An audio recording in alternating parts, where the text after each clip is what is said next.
hoje o nosso vídeo é sobre uma população específica, câncer de mama em pacientes jovens e a relação que isso tem com a fertilidade.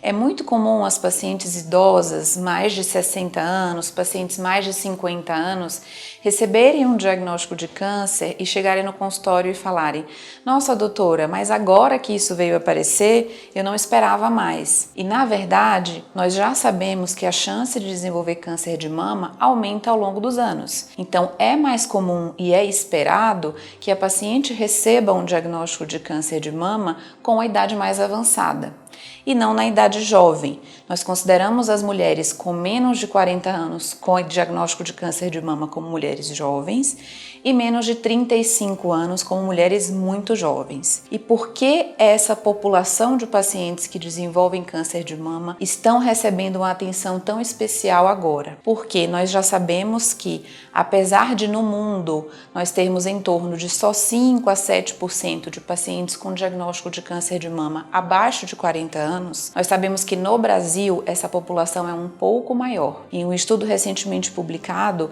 nós temos índices de câncer de mama em pacientes jovens de cerca de 17%. Em alguns outros estudos, esse número chega a cerca de 20%. E essa população precisa de todo um acolhimento diferente, porque além de todos os cuidados que nós temos com qualquer paciente que tem diagnóstico de câncer de mama, tem a questão da fertilidade nessas mulheres, que precisa e que deve ser abordada desde o primeiro momento em que essa paciente recebe o diagnóstico. Por quê? Porque nós sabemos que as pacientes jovens, ela tem mais chances de ter o diagnóstico do câncer de mama em uma etapa um pouco mais avançada, exatamente porque nós não temos exames de rastreamento muito bem definidos para as pacientes abaixo dos 40 anos. Às vezes essas pacientes já chegam com nódulos palpáveis, com alterações mais importantes, com linfonodo axilar já contendo a metástase do câncer de mama, e isso faz com que, de maneira geral, essas pacientes recebendo o diagnóstico no estágio mais avançado acabam sendo submetidas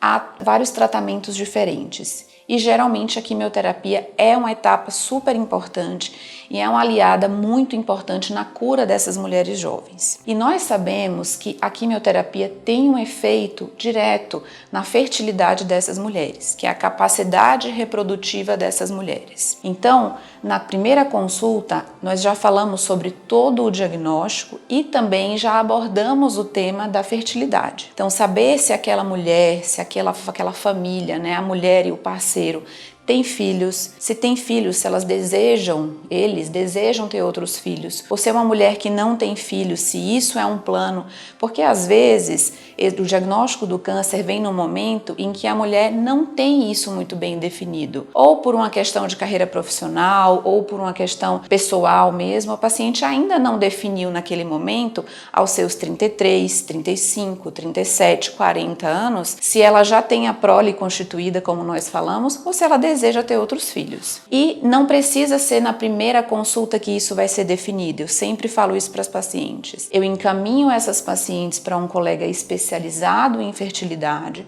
Todas as dúvidas vão ser retiradas, além das que a gente conversar na primeira consulta. E daí a paciente tem um tempo para definir se ela deseja ter a capacidade de ter filhos depois ou não. Para aquelas mulheres que ou ainda não definiram ou têm certeza de que desejam gestar depois do câncer de mama, é importante falar que isso é possível. Mas a quimioterapia, ela tem dois efeitos ruins na nossa fertilidade. O primeiro é que realmente, quanto mais idade nós temos, maior a chance de a quimioterapia levar a uma perda completa da capacidade de gestação, por uma falência ovariana, como nós chamamos. Então, o nosso ovário não tem mais capacidade de produzir óvulos e permitir uma gestação. Mas nós sabemos que para as pacientes jovens com até 40 anos, essa taxa de falência ovariana completa é de 10%, que é considerado uma taxa baixa. Mas existe e deve ser exposta. E além disso, a quimioterapia ela tem um efeito na qualidade dos óvulos. Então, não só na quantidade dos óvulos ou na capacidade que essa mulher tem de voltar a ter menstruação e capacidade de engravidar, mas também na qualidade daqueles óvulos. Então, o que nós temos de estratégia hoje em dia? Definido que deseja fazer essa preservação de fertilidade, a mulher tem duas opções mais comuns. A paciente pode ser submetida a um processo de estímulo ovariano, com a captação desses óvulos e criopreservação, que é o congelamento desses óvulos, e também pode fazer a preservação de embriões, que precisa do esperma do parceiro para fazer a formação do embrião e a preservação também desses embriões durante o tempo que for necessário. É importante lembrar que já foram publicados estudos que comprovam que não existe uma relação maléfica, não existe nenhum efeito ruim no processo do câncer para essas pacientes que fazem o uso de hormônios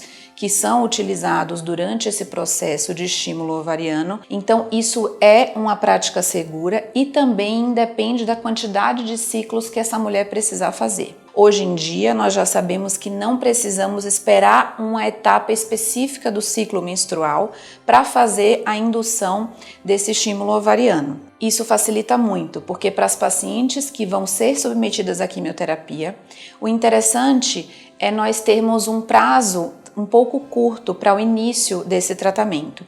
Então, em torno de 10 a 15 dias atualmente, é possível fazer todo esse processo de estímulo ovariano, captação de óvulos e começar a quimioterapia num período seguro para essas mulheres. A captação dos óvulos e a fertilização in vitro com os embriões também é uma opção para aquelas pacientes que assim definem ser melhor naquele momento. Então é importante lembrar, não precisa ter parceiro e não precisa ter certeza absoluta de que vai querer uma gestação depois. Mas essa é uma estratégia muito importante para as pacientes, elas devem ser orientadas em relação a isso desde um primeiro momento, para que essa possibilidade de gravidez após a cura do câncer de mama faça parte da realidade daquela mulher. Existe também uma estratégia de uso de uma medicação que nós chamamos de análogo de GnRH.